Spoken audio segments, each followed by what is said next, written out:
어, 제가 주말에 녹십자 셀에 대한 영상을 올리려고 한참 자료를 만들고 있었는데 갑자기 금요일에 15%가 급등을 해버렸습니다.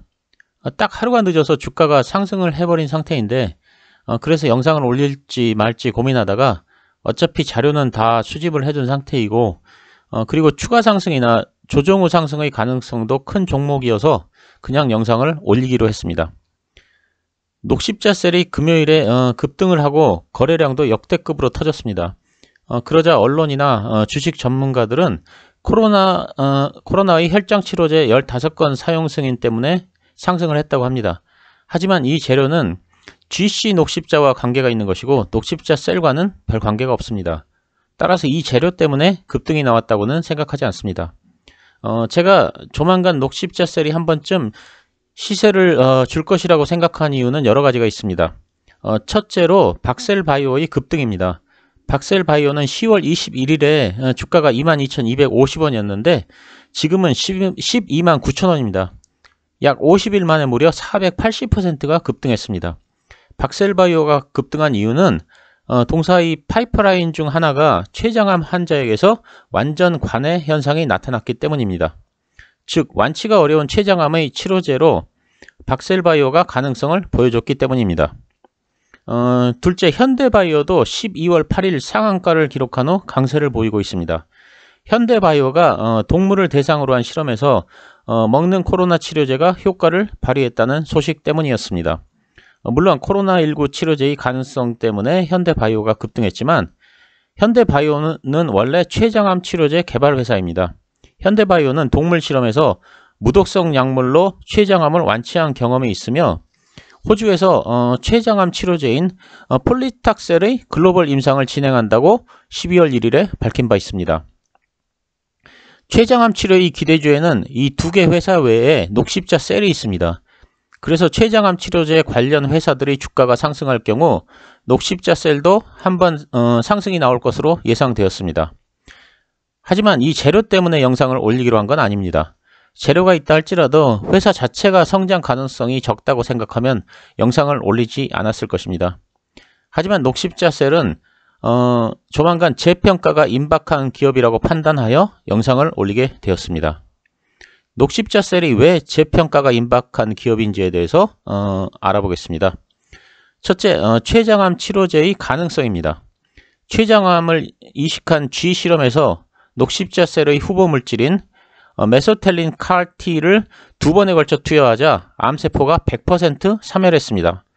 그 당시 이득주 대표는 지금까지 전 세계적으로 발표된 35개가 넘는 메소텔린 CAR-T 치료제 임상시험 중 관해율이 100%에 도달한 것은 녹십자셀이 처음이라고 밝힌 바 있습니다.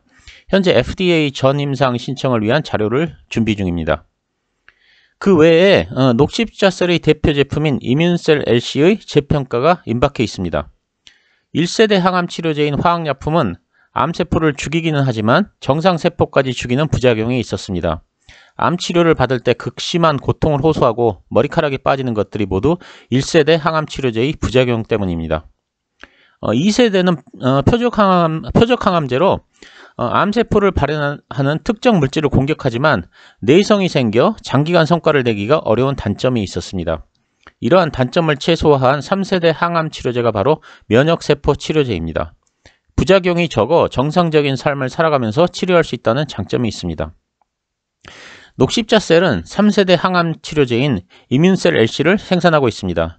이뮨셀 LC는 환자 혈액에서 추출한 면역세포를 특수 배양 과정을 거쳐 항암 효과가 극대화된 면역세포로 변신시켜 다시 환자에게 투여합니다.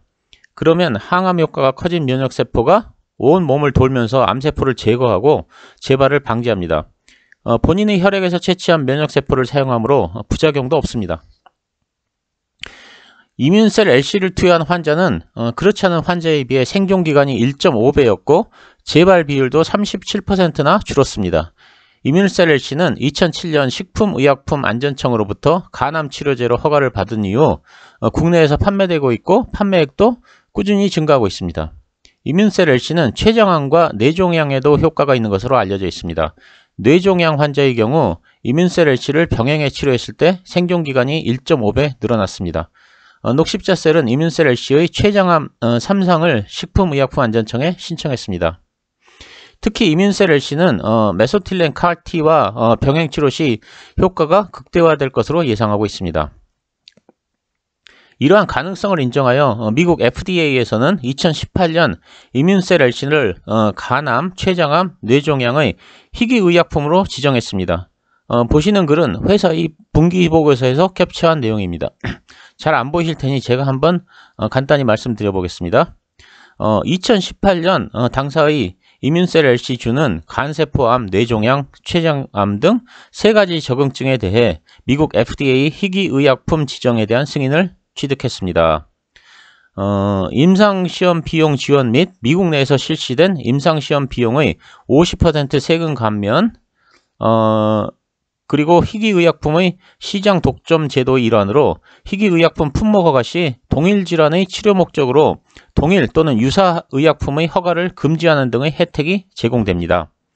희귀의약품의 지정은 연구개발에 대한 직접적인 재정 지원, 그리고 허가 절차상의 인센티브를 제공하고 신약보다 더 긴 독점 기간을 부여받게 됩니다.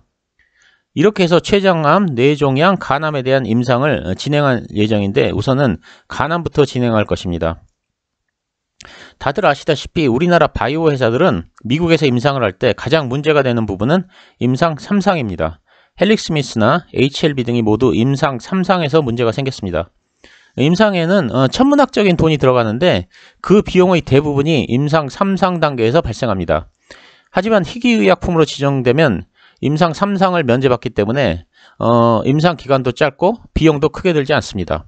또한 희귀성 의약품 지위는 7년 동안 시장 독점 기간이 보장됩니다. 그리고 임상시험 비용의 50%에 대해 세금 감면 혜택을 줍니다. 근데 여기 이상한 게 하나 있습니다. 녹십자셀이 미국에서 임상을 진행하기 때문에 돈을 버는 게 아니고 돈을 쓰는 겁니다. 그런데 어떻게 벌어들이는 게 없는데 세금 감면 혜택을 준다는 것인지 좀 의아해 하시는 분들이 계실 겁니다. 이에 대해서 제가 간단히 설명을 하겠습니다. 이 세금 혜택은 다른 회사에 판매를 할 수가 있습니다. 예를 들면 녹십자셀은 세금을 비용을 쓰기 때문에 세금을 특별히 미국에 낼 일이 없습니다.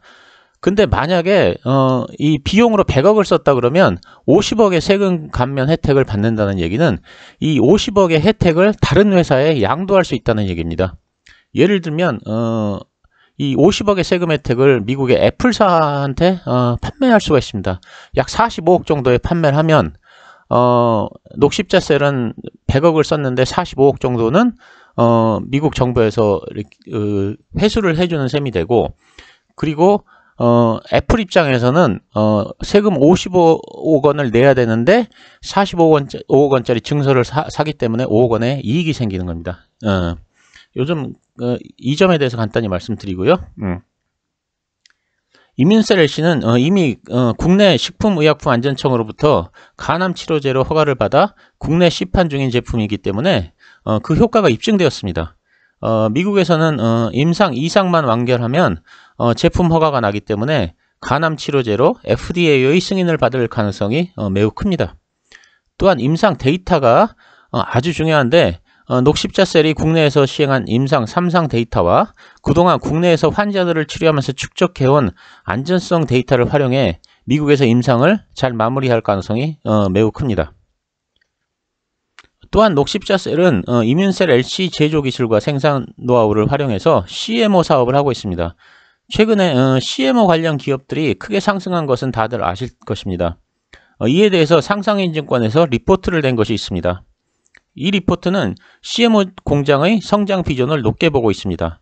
최근 SK 바이오사이언스, 바이넥스, 유바이올로직스 등 바이오 의약품 CMO의 가치에 주목하여 관련 기업의 주가가 대폭 상승했으므로 녹십자셀의 셀센터 가치에도 주목을 해야 한다고 쓰고 있습니다. 참고로 용인의 CMO 공장은 금년 7월부터 가동을 시작했습니다. 상상인증권에서는 이뮨셀 LC의 잠재력도 높게 평가하고 있습니다. 2007년 14억 원의 매출에서 출발해서 2019년 342억 원의 매출로 증대되어 이미 규모의 경제가 달성된 수준입니다. 특히 녹십자셀은 바이오 기업으로는 굉장히 드물게 영업이익이 지속적으로 흑자를 내고 있습니다. 국내에서 이뮨셀C의 매출이 꾸준히 늘어나기 때문입니다. 그럼에도 불구하고 시가총액은 6천억 원에 불과합니다. 다른 바이오 기업에 비해 굉장히 저평가되어 있습니다. 저평가된 원인으로는 전환사채 물량 등을 들 수 있습니다. 전환사채 물량이 지속적으로 나오고 있기 때문입니다. 결론입니다. 녹십자셀은 내년인 2021년에 미국에서 간암 1상에 들어갑니다. 그 외에 췌장암, 뇌종양 임상도 준비 중입니다. 모두 FDA에 의해 희귀의약품으로 지정되었습니다.